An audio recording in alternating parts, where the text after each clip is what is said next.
All right, welcome to our Week 8 recap. This is our final recap of the regular season. We'll be rejoining you for the playoffs as well in short doses. And joining me today again is my co host, Justin. Hello. And yet again, I will be joining you as the league owner and coach of the Phoenix Birds, Ian. So, Justin, let's hop right into our games for this week. All right, so our games for this season have resulted in these standings. I don't feel like it's super necessary to go over our week 8 games other than, one of them which we'll spotlight. So, let's just hop right into the standings for the end of the season. So, Justin, let's go Yeah. in reverse order here. Mm. At the bottom, we have Planet of the Nile Apes, coached by Coach Hunter, 2-6, -20. Any thoughts on their season? Obviously, going negative 20 is not a. It's not what any coach is looking for going into the season. But as we've been saying all season, it could be worse. We've seen worse. So, still 2 wins. Uh, one win against, a very quality opponent in David. Um, Still stuff that you can, take positively going into next season. But yeah, obviously a disappointment. But he's new, and the only way you could go is up from here. Well, it could always be worse, so there is doubt. But it is, pretty tough to go down at this point. Um, some commentation from my cat. Um, so, otherwise, I think the big takeaway from the Annihilate season here is that, a lot of things to improve on. Maybe a change of mindset for the next season, change of where you want to, how you want to put together the team, Mm. um, how you approach matches, how you approach draft in general. Maybe this is the kind of time to reevaluate that between seasons. So I definitely think a lot of these lower seeded teams, it does the root of the problem does start with the draft itself. I think if next season they're able to start the season with a better roster, it'll set them up better for success in that season. absolutely. And let's move on to our next seeded team. So now we'll move on to our 15th seed, a veteran coach, three-time coach, and Field Team 6, coached by Jacob, with 2-6, -10.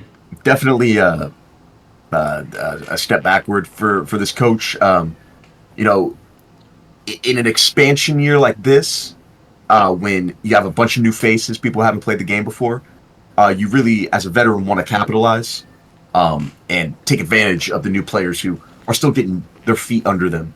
And Field Team 6, sadly, wasn't able to do that to full effect. Lost a couple of bad games, a couple of close games. But once again, still 2 solid wins to look back and be like, oh, maybe this is how I should construct my roster. This is my play style that I'm comfortable with, and then use that going forward. Absolutely. I think there is some issues with how he drafts versus how he plays. I Mm. think some of the picks that he doesn't really reflect how he actually plays the game. Um, I think he's kind of leaning towards more of a synergy esque team as much as I dislike synergy teams. But he played well with Halucha. He wants these funnel kill teams where he needs to have Pokemon that set up for a kill or a sweep. So things like screen setters, things uh, insta sweepers that just come in and end the game on the spot. Probably need to be seeing things that he considers in the future. Um, Things that set really good hazards, stuff like Yep. that. Just set up for the kill. Um, so, or mons that can handle stuff that your sweeper can't, stuff like that. So that's what I think he could improve on. But there's always future seasons, and you can always prove me wrong. So yeah, and let's move on to our next in the standings, Justin. We have the Mm. Miami Palafins, coached by Zach, with 3-5, -14. So Justin, what do you think how the Pelicans season really shaked out. Definitely think, uh, despite a losing record, despite a negative 14 differential, overall, I think it was a success of the season. I think, you know, he had a pretty good draft, a pretty solid team around him. And for those first 3 games, just felt like he wasn't getting it, wasn't truly seeing the vision for how to play this team because he had really great balance. He had, a super powerful, Palafin, and, he has a super defensive Ting Lu. And it just, and then he has, like Diasa speed for quickness. Roaring Moon is solid. A lot of great stuff on his roster. Magnazone's a great Terra captain. All this stuff, as well as Talonflame. But it just felt like it wasn't adding up. And then rattled off 2 wins against veteran coaches back-to-back weeks. Then lost a couple and then beat me to prevent me from making playoffs, which turns out I wouldn't have made playoffs anyway with how crazy. Would I have? Yeah. I thought it was Josh winning. it. No, you would have passed him. You'd have been 5-3. Oh, you're right. Yeah. And then he plays me, and keeps me out of the playoffs. And so I think looking at these final 5 games, he went 3-2, and I just think that's a really good thing to look at, and that's a really solid momentum to carry into next season. And I think there's nothing but optimism coming out of Miami. Absolutely, I think there's a lot of good things to look forward to, and I look forward to seeing what this coach can do. Hopefully, learned a lot through the season, and yeah, I think there could be something cooking for next season. Hopefully, so let's move right along to our next in the standings. We have Big Stepper, coached by Roman, 3-5, -6 differential, and Justin, this team was not my expected bottom 4. Nor did it feel like it during the season. No, definitely not. But here we are. I think it's probably one of those teams that could have made it, but didn't quite. Yeah, I mean... It's a lot of those, though, so... I mean, you look at this top 3. Great Tusk, Galarian Slowking, Baxcalibur. Mm-hmm. Lord Almighty. That's just terrifying to look at. It's the Season 2 finals team, in fact. Exactly. And then he, I don't know, it's just, once again, early in the season, new player, still figuring out his playstyle. And then he beats you and your Phoenix Ferrets, and then everyone kind of went, wait a second. Did he figure it out? Exactly. Did he figure it out? Has he broken through? Because if he did, he's going to be a problem. And then 2 back-to-back losses from experienced veteran playoff coaches that just kept him out really tough. And then he plays Jacob super well and wins by 3 to end the season. The fact that you're leaving with a win over the number 1 seed, if you went 1-7, that's still something positive to take out of the season. 3-5 isn't that bad. Exactly. There's enough positive here to look forward to, and I think he really, really broke through with that Baxcalibur. Really figured out how to play him well, and I think he's going to be a threat definitely next season. I do have a couple of worries with this because. So I'm very optimistic that he is capable of drafting a very strong team. I am concerned, though, that he drafted a very strong team and put up these numbers. There is somewhat of a concern that this is like one of the strongest teams you could put together in the league, and we're the 4th lowest.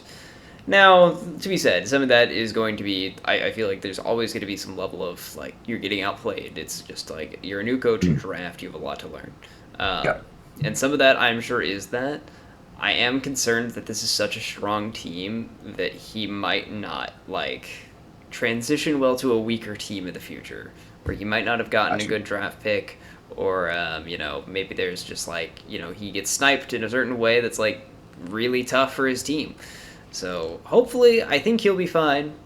Let's preface it with that, but I do have some concerns here and there from him specifically. So let's move right along to our next coach, number 12, Federal for Alligators, coached by Vincent, 3-5, -3. Honestly, this was actually a pretty decent season from him, which is fairly unexpected. I think This is the complete opposite of Roman, I think. Yeah. I feel like this is the kind of thing where we were just talking about, like, imagine what he was going to do with a bad team. This one is like, imagine what he could do with a real team. Yes. Because this team is dog shit. It's, like, unusable. And he somehow pulled 3 games out of this. So, like, give this man anything at all, and he might actually be a playoff contender immediately. We have no Pokemon on this team over 15 points. So, No. I mean, you hand this man like anything, it might be a real threat. He gets Pal per 9 kills. Yeah, imagine what he would do with Dragapult or Chi-Pao, Yeah, like, this seems like the kind of player that if you could give him something, if he'll take it, because there is some players that just won't take a good team to save their life. So as long as he can get the drafting part down, I have high hopes for this man. Definitely. The drafting of this season was tough. It was a yikes. And the transactions. The transactions. Lest we forget, he traded away Excadrill for Zapdos straight up. Let me remind you that Zapdos did literal nothing when he came here. And Excadrill, now granted, Excadrill didn't do much here either. So no. But it was kind of his one spinner. It was kind of his one spinner. So I would be a little bit concerned that I think there needs to be some prioritizing of certain roles, and there needs to be some draft fundamentals and like what to pick. Yeah. But honestly, the Pokemon wasn't that bad. Like, he played Pokemon well. No. So, especially improved towards the end of the season. I was impressed with him in my game.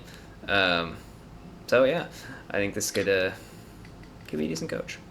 Definitely, I think you look at this team, and never in a million years would someone think, "Oh, this guy had the number 1 pick in the draft." No. So that opportunity doesn't come along often. Probably so not really coming next season. Advantage. No, you really have to take advantage when you get that. And he really dropped the ball. Absolutely fumbled that. It went straight through his hands. Built something really scary.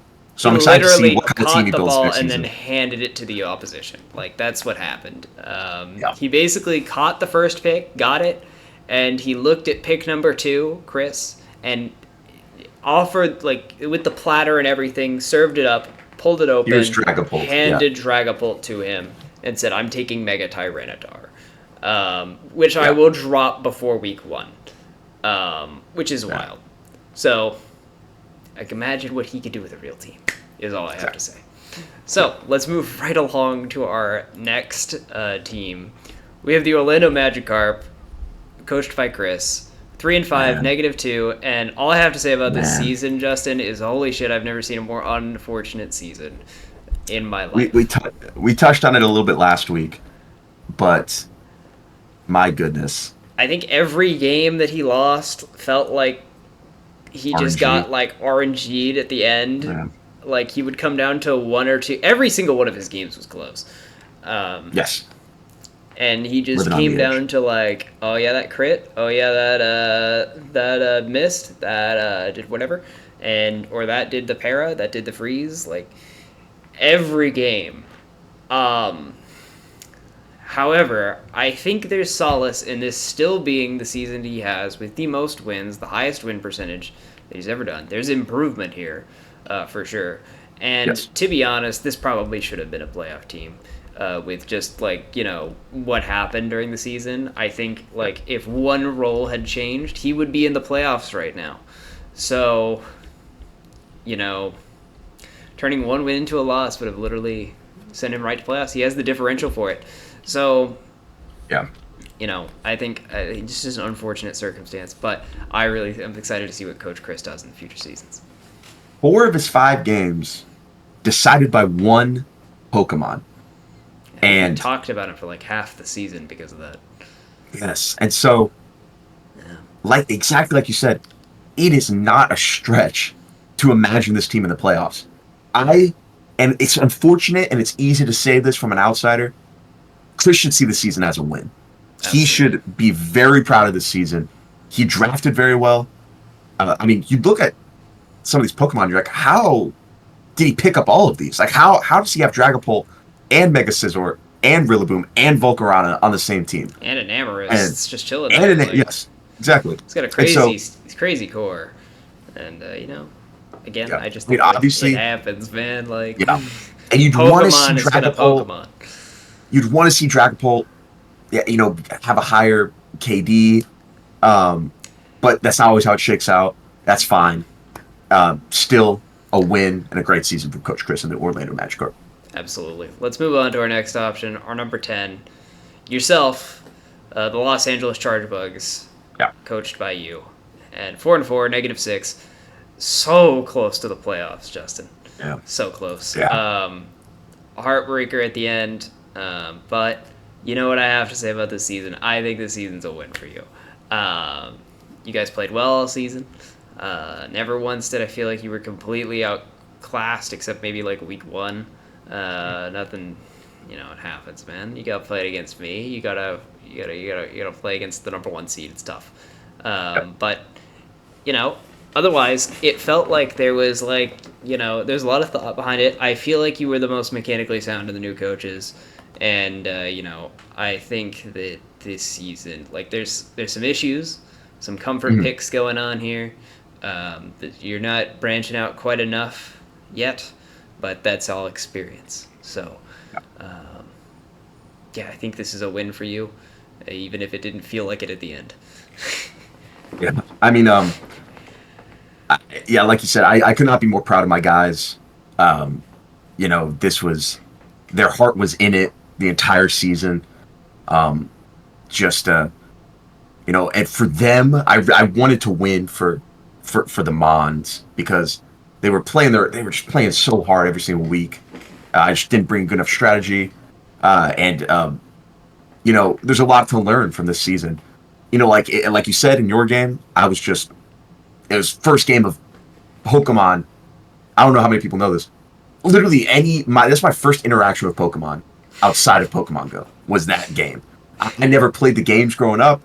I never had the trading cards. My brother did, but that was my first interaction. So I was just in over my head, didn't know what to do, and but then after that, learning a little bit about what to do, and then that loss to Jacob was just me knowing, how to prevent a setup, stuff like that. And so each week it felt like I was learning something new. So I'm really looking forward to next season. Yeah, playing the number 1 seed, of all time in the first game that's rough. Yeah, that's how it rolled. But not to toot my own horn, but that's tough, brother. That's tough. But and I definitely I just love this roster. Definitely had some surprises. Terapagos, I did not expect. Yes, use Zygarde more. But like you said, comes with experience. Learn how to expand my comfort zone. Absolutely. And I'm really, really excited for next season. Now let's go ahead and move on to our last coach who didn't make playoffs. Another new coach, number 9. Even closer to playoffs. Yep, even closer. Number 9, the San Francisco Arcaniders, coached by Ethan. 4-4, -4 differential. I don't know how this happened. I'm gonna be honest with you. I'm trying to be nice, but I don't know how this happened. We got into this point. I swear every game, brother swapped one of his best Pokemon into an Earthquake.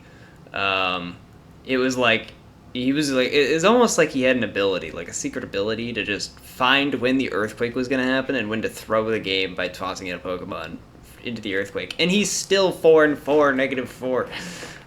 I don't know how this happened. That being said, I mean it's a fine season. He kind of Definitely. pulled it together at the end. There's some flaws that he needs to work on. He needs to iron that shit out. But and he didn't bring Chiyu but once, which is a crazy thing to say, especially with a team that has like 4 cleaners. So it could have really benefited from that. And it's Sun, so you can just click the funny button. So I think there's some issues there, but overall, as a new coach, learning new things, I'm excited to see what he does. I don't know if he's the one with the highest potential, but he might be the one with the highest floor. Yes, that's a good way to put So, it. I think he'll be good. He'll be good, but he won't be. I don't know if he'll be the top ever from what I've Yeah, seen so far. I think team building is his. He put And I don't mean Embor on his drafting. team. I mean, he put Embor on his team, so like, He brought Embor more than he brought Chiyu this season. He brought yeah, Rodriguez more times than he brought Chiyu. So just week to week planning. We saw some he drafted creative. Embor. I don't know. This is Yeah. we're He being brought generous. Like that he thing brought is some creative tough. sets. He brought Um, flamethrower Embor, which I don't know, man. I don't know. So like, again, I'm Definitely trying to needs to be. improve that. Yeah. Yeah, there's some things. Embor is not a real Pokemon. I know that it's like his pet Pokemon, but oh, oh, yeah, that Pokemon's not good. I don't know if I have to tell him that, but it's not a good Pokemon. My suggestion, if you're gonna bring Embor, if you're gonna play an Embor team, you have to play it. If you're just dying to play Embor, don't run Sun. You have like 4 fire types already. There's no reason to have Embor. You're never giving yourself a reason to use it. So bring a team that is more suited for an Embor if you're gonna use it. Um, it's not complete. It's pretty bad. It's pretty bad. It's nearly unplayable, but it's not actually unplayable. So I would focus on looking at how you could make that Pokemon work if you're really forcing it. Um, I think this team could be cool. I think he's pretty good for what he is, at how much experience he has. Don't jump into Earthquake. You have Corviknight. All right, that's all I have for Ethan. I'm excited to see him next season, though. I'm excited to I see am what he too. brings. He's very fun to be around, and I love having him in the Definitely. league. So, Yes, of course. yeah, I'm excited to see what he does. Stop using Embor, though. Um, all right, so finally we're going to move into our playoff standings. And Justin, I have to ask, how in God's earth does this man always sneak into playoffs? Because our 8th seed is none other than the Joshua Milwaukee Milk Tanks, coached by Brantley Crocker. Josh. Yeah. I mean, 4-4, -3. How did this happen? I swear all season I was like, you just like, it snuck in there. Like it was. He the stuck in by 1 anti-Chris, point. the anti-Chris season. Here are the point differentials: -4, +4, -3, +3, -5, +3, -5, +4. Never a close game. Yeah. Someone was getting steamrolled, whether it was him or the other person. Yeah, just he couldn't help himself. It was like And you can criticize it all you want, it but by somehow God, worked. it was enough. I mean, you look at his team, pretty solid. Clefable did a lot of heavy lifting here. A lot of good Clefable stuff. Not to toot my own horn, but unaware stored power Clefable. It's probably been the most influential set of all time, and in this Probably. league. And It's hard to go against. crazy how much work gets done. Though I will say, it definitely felt like this season, Josh kind of tried to force the stored power Clefable to do things. My critique and, well, my playoff concern for him, not that I'm too concerned for him at all, because I'm playing him, I would prefer him to not, heed my concerns, is that he absolutely tries to force things that aren't there. a few teams that do this, but I think he's one of the bigger offenders of this, where like he plays the same like 6 Pokemon every week. He brings like the same sets and the same stored power Clefable, and if you have an answer, you win. If you didn't have the answer, you lose. Yeah. And yeah, that's kind of how it felt all season. So. And that reflects in who he won against. Mm-hmm. Hunter, Roman, Vincent, new players, didn't know how to properly team build against him. And he was able to capitalize on that. And he's able to just use Blaziken's being fast by existing. Set. Exactly. And they didn't know how to handle it. But then you look at Kyler, Caden, David, you. That is a wild schedule. He has a disgustingly difficult schedule. It's pretty tough. And he plays against you guys who know how to counter this. You've been veterans in this league. You know what to do. We've used the Clefable. Half of this league has either made the Clefable set. Everything he played that he lost to either made the Clefable set or has used the Clefable set, either against him or somebody else. Yep. So, like, I so you think... So you knew what to expect. Yeah, it's kind of like, stop using the Clefable set against people that made the Clefable set. Yeah. Don't... He's done this in prior seasons, too. He loves to run the trick of the person that told him the trick to that person. He does it all the time. And he will always... student. Yes, except, like, he tries to make it a surprise. Yeah. Which is a little tough. Yeah. But he's somehow managed to, every season, make it to the playoffs. He's the only team who's ever done it. And he continues it this season. So whatever he was doing is working. And look, I'm guilty of this. I gave up on him. Halfway through the season, I was just like, these other teams are just passing him, and they're not going to make the mistakes. And Josh will continue to make mistakes. But he just found a way. He just found a way. Another playoff season for Coach Josh, and the legend continues for him. Absolutely. Let's hop on to our next one. Our season. Our number 7. We got the Colorado Avalugs, coached by Alex, 4-4, +3, and Justin. We know what the narrative here is. Biggest turnaround of all time. Holy shit! We went from 0-8, -30, to like 4-4, +4. Yeah, that's a big turnaround and a playoff berth for the first time. He's the first coach that we're seeing that's never made the playoffs before.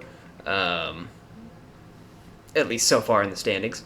And, you know, he earned it this season. Definitely felt like he was playing out of his mind in most of his games. Yes. Well, he didn't have, like, the craziest schedule of all time. He didn't have, like, an easy one either. So, you know, in round 1, he'll go up against Caden. So it's going to be a little tough. But he could do it. He could do it. He's one of the teams that can do it. Listen, and I mean... kind of like with Chris, you look at this, at how he played this season, 4-4 is the worst, like, possibility when you look back at these games. I mean, with my game that he played against me, he was a 95% move away from beating me by 2. And so, it's like, oh, he should be 5-3 +5. Oh, wait. Vincent, that's a weird loss. In week 1, you know, to a new player, maybe he should have won that game. And so you look at this and you're like, he's playing so good. Like, he could maybe be one of the top teams in the league. Kyler game was eye-opening for me. And I mean, truly he can do it. Exactly. So I think there's a shot that this is a finals contending team. Can't believe I'm saying it. We've seen Caden's performance in playoffs. It would not be shocking if he decided to just lose early this time, save everyone the trouble, and just get the upset to Alex. Yeah. So, and also, this is something we're going to talk about a little later. Every round one playoff game is a rematch, including 2 that happened Literally in the last week. Yeah. So this is one of them. Caden versus Alex, but we'll get into that later. But Coach Alex, it goes without saying, fantastic season. Great turnaround. Great turnaround. Drafted Wug Trio second in the draft. Still pulled and it off. still was able to put together a great team and a great Trio season. too. Use Wugdom Trio Exactly. too. Yeah, and he got a kill. Yeah. So let's move on to our number 6 pick, or number six in the standings. We have the Houston Haunters, coached by Aiden, 4-4 +4. Justin, this team is disgusting. We've been talking about this all season. Let's skip the disgusting team part. Because we all you look at it and it makes your eyes hurt. It's like, oh my god. Like you run the calcs and you're like, I'm not going to be able to kill a single Pokemon on this team. I'm not going to be able to kill a single Pokemon. Everybody's about to die. Like, what the hell is Urshifu Rapid Strike, or not Urshifu Rapid Strike, Urshifu Single Strike do to my team? And it's like everything. He does whatever he wants. And you can't stop him. And that's pretty much how the season went, as Urshifu Single Strike fisted people. There's just not much you can do with it. The Unseen Fist was truly going through people. And, it was brutal. He took, I think, 10 kills on the season? 11. And, all of them were fairly deserved. It felt like this thing was just claiming souls. So, this thing is, obviously this team is always going to be a playoff contender.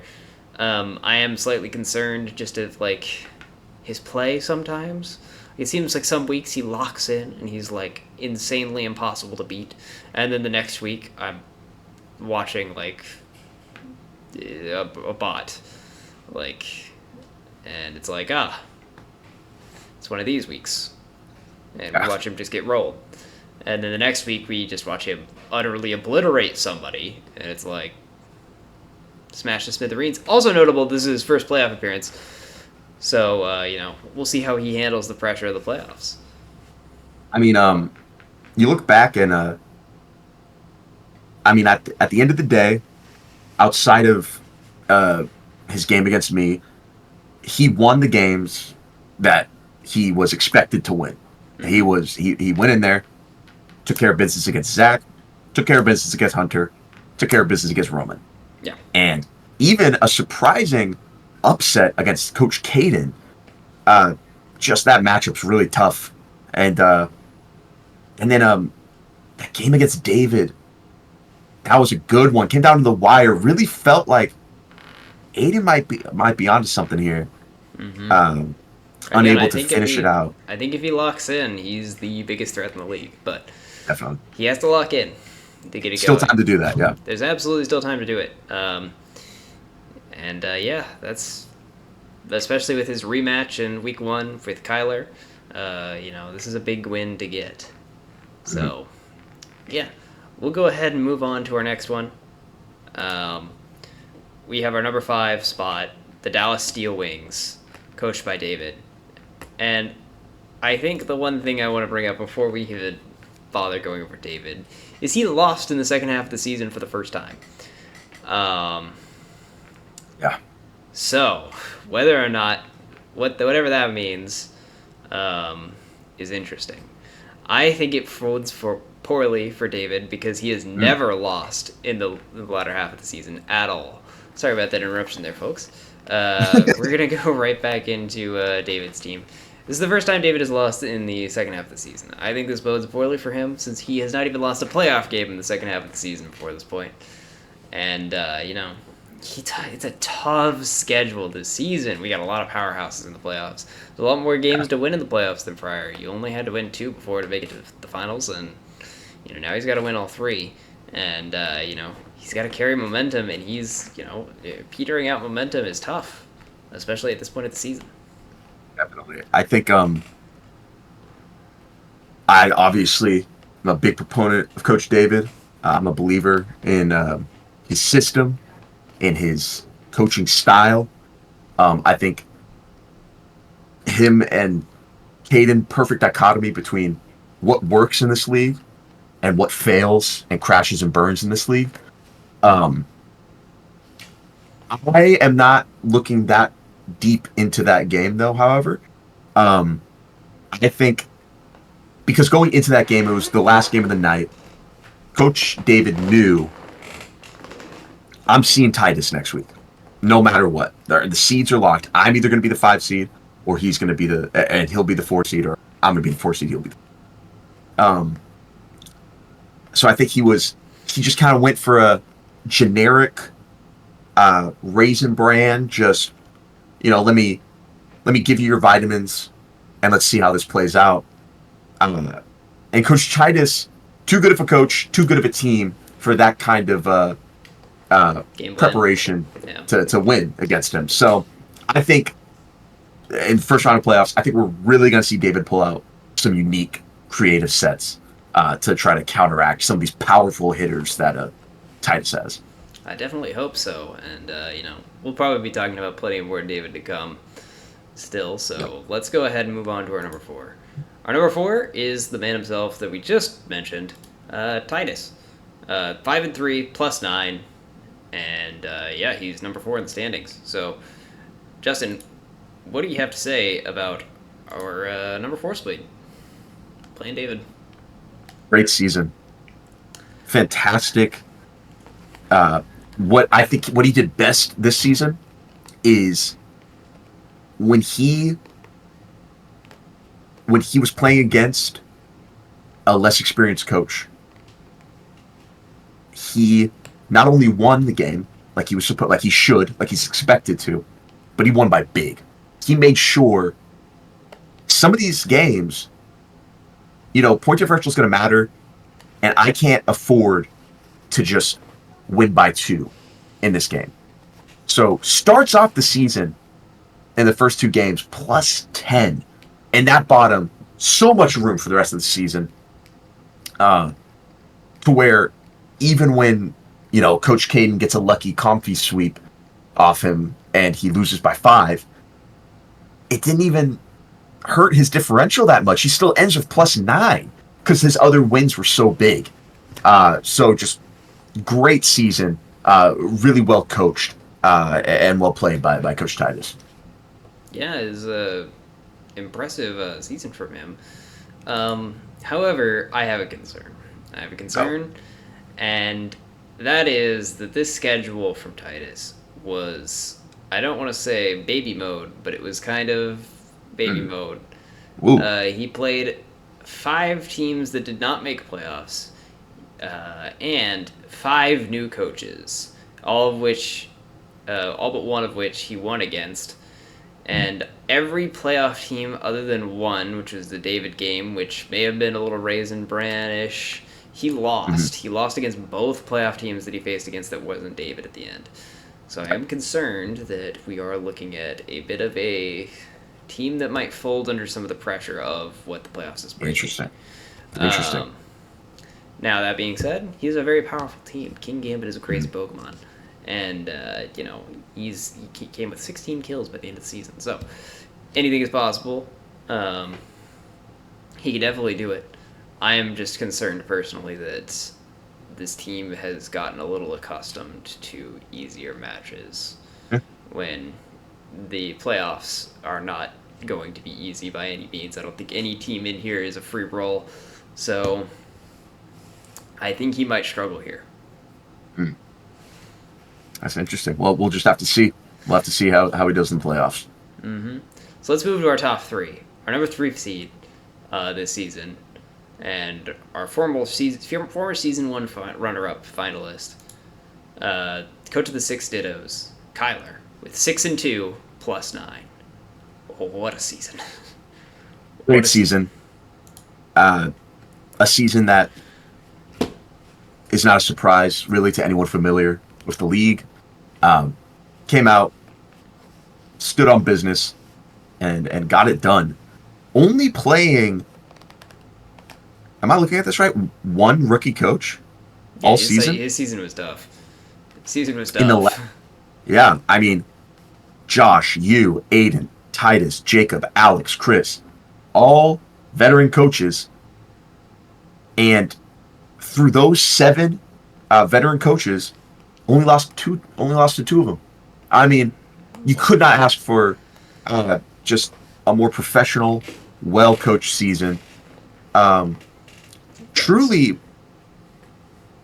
I mean, it's a good team. Don't get me wrong. I'm not hating Pokemon, but I mean, it's not incredible. It's not like the top no, tier. Like this is no, just a. This is just. I feel like he's just outcoaching people. Frankly, masterclass, this is truly. like he's just playing better than them. And yeah, that's just how it's going this season for Coach Kyler, and that's what to expect from him. He's had seasons before where he just is the best like team. This is the first time where I feel like he just doesn't have like a team that's like incredible, and it just doesn't matter. He's just gonna win with whatever he got, and yeah, it seems to be what's working for him. And yeah, I can't honestly. If I was filling out a bracket today for this league, my winner of this playoffs, I would pick Kyler. Wow. So that is my personal over myself even. I would pick Kyler in this playoff bracket. So Yeah. if you want any further endorsement than that, that is how highly I think of Coach Kyler. I mean, truly, I think that's perfectly said. I mean, give this man a team like Coach Aiden's, and see what he does with that roster. That's horrifying. Yeah. But yeah, great season. Obviously, he's great every season, but this season especially, truly masterful work. Absolutely. Now let's go ahead. Let's go to our top 2. Justin, I'm sure you got a lot to say about this number 2 pick or number 2 rank. Our number 2 is the Driftville Rangers, coached by the infamous Coach Caden. 6-2, plus 17. Say what you will about Coach Caden, but yeah, that season was nuts. Plus 17, second in the league. You can't really ask for better than that. So I gotta say though, Comfey is Comfey, and it's he's doing work. Putting the team on its ring. Hasn't really got it back. Look, he had 3 games that he won by 5. Yeah. And it's easy to look at that and say, that's impressive. But Comfey's just backpacking. And those are gimmick wins that we've seen in games against yourself and the Houston Haunters. Shut down that fucking flower ring, and this team is nothing to write home about. All right, I mean, the players are great. They play their heart out. Tapu Koko, Iron Treads, Iron Moth. Melmetal. That's a great core to have, and Melmetal. That's a great, and Ursula Repstrike, and Deoxys Defense. That's a crazy core to have. Chilling there too. It's like exactly so many options. I mean, so many options. Limited only by the structural input of Coach Caden. Sky's the limit for this team, is what I would say if someone else was at the helm. I mean, look, it's easy to look at this and be impressed by the season, but the only thing I'm looking at is week 4 versus the number 1 seed, where he lost by 5. How am I supposed to take this as a serious championship threat? How am I supposed to look at that and say, oh yeah, this team can go all the way? I mean, he couldn't even make it close. I would give him a pass if he lost by 1 or 2, hell, 3. Give him 4. But 5? You only killed 1 Pokemon? Come on. That's unacceptable. And I think it's a cupcake schedule, and I think it was I think he's a fake number 2 seed. I think he's overrated, and I wouldn't be surprised if, like we said earlier, he gets upset by someone like Coach Alex. Yeah, I think he's got some. He's not got an easy schedule, and the playoffs are not going to be easy for anybody.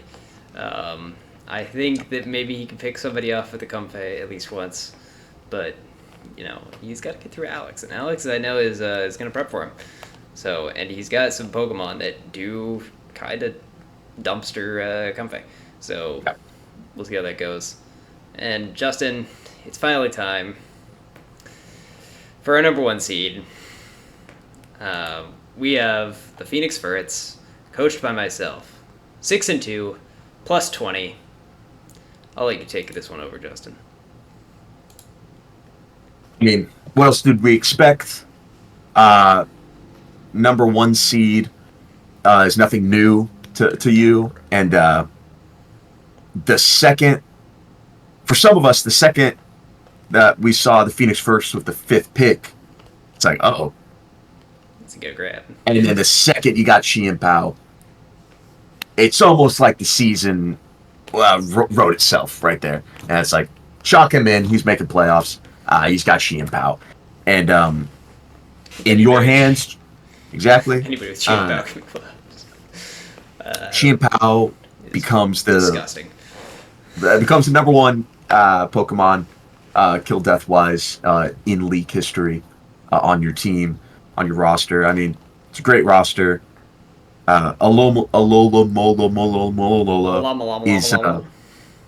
is the clear favorite to win Defensive Mon of the Year. Chien Pao is obviously a candidate for MVP. I mean, you just have Annihilape is in conversation for most improved. You have so many solid talents here. You used everyone effectively, and it shows with your point differential, just destroying teams. The only concern, of course, being that your two losses were not necessarily close losses. They were more matchup losses. 3 back-to-back. Some people got scared. And, of course, you bounced back with a 5-win game over Josh and secured your spot in the playoffs. So, excellent season. And clearly the favorite to win playoffs. But like we keep repeating, it's a tough road to get there. And I'm just I'm excited to see where this roster goes with in this tournament, and I'm curious to see what you draft like in Palindex. I'm curious to see what kind of team you put together around. Yeah, hopefully, with how the season has gone, it's a good season for the Phoenix Ferrets. We're accustomed to that type of thing around here, but this is our third time topping the regular season thing. We had our undefeated season already, so we're gonna try to claim our second championship this season. We got a lot of tech and stuff that we've been working on in the lab over here that y'all just aren't ready for, but we'll see how it goes. See what we bring out in the playoffs. So let's move on to our playoff picture. Well, actually, let's move on to our Max Showcase from Week 8. We do have a singular match from Week 8 that we want to talk about quite briefly. And everyone wants to talk about it. Everybody wants to talk about it. So let's look at our match between the coach Kyler and Coach Ethan. I actually had playoff ramifications. We mentioned this match last week as our showcase match, and here we are again talking about it. This match was literally insane to watch. I don't know what the heck was going on half the game. I felt like I was going through a fever dream, and it somehow ended with Kyler knocking out Ethan. It was shocking. But hey, Kyler somehow again finishes the game with +1 differential and wins. Terra normal Lilligant with frustration was going off, doing the normal thing. I was so convinced it was Facade during the game that I was like, this man is big braining us. He doesn't even have the flame orb. He's just counting on him to Will-O-Wisp. It happened. It's gonna be the craziest thing of all time. He's just different, and then he didn't do it and still won the game. And I don't even know what I'm looking at. This is also a game where I feel like I looked at Coach Ethan and I was like, stop switching things into moves that you don't need to switch things into to die. Yeah. but Um, he's due. But it did cost him pretty this season, so yeah, pretty solid outing from Coach Ethan. Got Kyler down to the wire, but nothing could have prepared his team for that Sui and Lilligant Terra normal frustration. Um, the Sun, surprisingly, not as big as a factor as I thought it would be going into this. yeah. Uh, Kyler brought pers- rain, which yeah, again, very odd, but it worked. So yeah, and and it's like, so you would expect Walking Wake to really step up in that scenario because he's either in Sun getting boosted he's in or rain he's in getting boosted. Rain getting boosted. Um, He just never came to the field. just never really showed up at the right moment. Yeah. Ethan trying to find the right time for him just never was able to find the proper point for that. Yeah. But uh, overall, encouraging signs from both coaches. Hopefully, we get to see Kyler cook a little bit more because he was in the kitchen for this one. So Then we'll see. shut the house down a little bit, but The kitchen may have been still on a fire. very entertaining match. If you missed it, watch the replay. It's Definitely wild. go. Yeah, that was a great game. So let's go on and let's do a quick run through playoffs, and we'll go ahead and do that. All right, so going through playoffs, we have first myself versus Josh, Titus versus David, Aiden versus Kyler, Alex versus Caden. Um, all these are going to be close matches, Justin. I mean, yeah, I think there's not a single one that you can look at and be 100% confident in the outcome. Uh, each matchup brings its own unique flair and intrigue. I think the one to really keep your eye out is that Aiden versus Kyler rematch. Um, Kyler was able to win by 3 last time they played, but It's a tough I don't know. matchup. I think Can you get away with the same thing twice against Aiden's team? Now that he knows what you're exactly. doing, is it as free anymore? Maybe not. So, especially since there were some major misplays from Aiden in that game, he can't really. I mean, hopefully, he watches the game back and doesn't make the same mistake twice. Yeah, definitely. And then it's easy to look at the same thing with, like we said, with David versus Titus. It's gonna be a very close Teams are one. going to look completely different for this playoff game than they did last week. So expect completely different sets from both of them.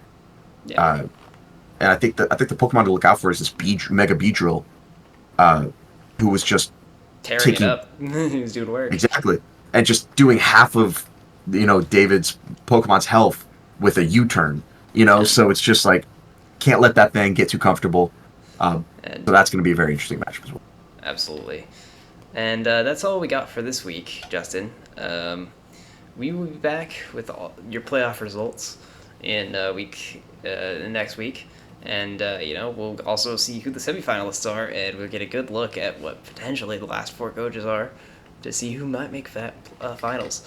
So yeah, good luck to everybody who's in the playoffs. To those who didn't make playoffs, good luck next season, and we hope you tune in and fill out some playoff brackets. So Absolutely. yeah. Good luck, and we'll see you next week. And yeah.